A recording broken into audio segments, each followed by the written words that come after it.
কে ছিলেন সেই মানুষ যার চোখের এক ইশারায় বাতাস থেমে যেত, পাখি নেমে আসত আর জিনেরা মাথা নত করত, যার এক দৃষ্টিতে পশুরা শান্ত হতো, সমুদ্র নীরব হতো আর পাহাড়ও যেন কেঁপে উঠত। মানুষের মনে প্রশ্ন জাগত, সে কি রাজা, সে কি যোদ্ধা, সে কি কোনো অলৌকিক শক্তি? না, তিনি শুধু রাজা নন, তিনি শুধু শাসক নন, তিনি ছিলেন আল্লাহর মনোনীত নবী। নাম তার সুলাইমান আলাইহি, যার রাজ্যে চলত মানুষ, জিন, পশু, পাখি, সবাই এক আদেশে। কেন চলত তারা?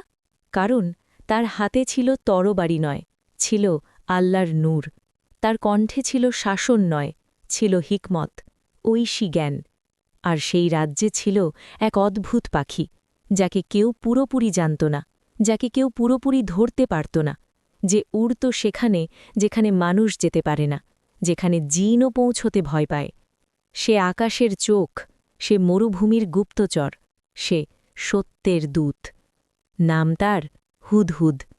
কিন্তু কেন এই ছোট্ট পাখি এত শক্তিশালী?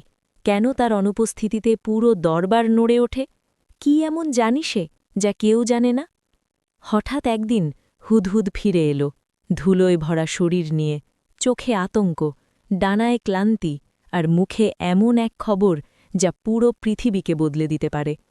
সে বলল, আমি দেখেছি এমন এক রাজ্য যেখানে মানুষ সূর্যের সামনে মাথা নত করে। আর তখনই উঠে এলো এক নাম, এক নারী, এক রানী, যার সৌন্দর্য ছিল রাজ্যের মতো বিশাল, যার বুদ্ধি ছিল সমুদ্রের মতো গভীর। নাম তার রানী বিলকেস। স্বর্ণে মোড়া প্রাসাদ, ঝলমলে সিংহাসন, অগণিত সৈন্য, তবুও তার হৃদয় ছিল অন্ধকারে ঢাকা। কারণ তিনি জানতেন না এক আল্লাহকে। একদিকে আল্লাহর নবী, অন্যদিকে শক্তিশালী রানী। কে বদলাবে কার ভাগ্য, আর কার সামনে নত হবে পৃথিবী? এই গল্প এখানেই শেষ নয়। পুরো মহাকাব্যিক ভিডিওটি খুব শিগগিরই আসছে আমাদের চ্যানেলে, তাই চোখ রাখুন আমাদের আপডেটে। এখনই চ্যানেলটি সাবস্ক্রাইব করে রাখুন, আর এই যাত্রায় আমাদের পাশে থাকুন।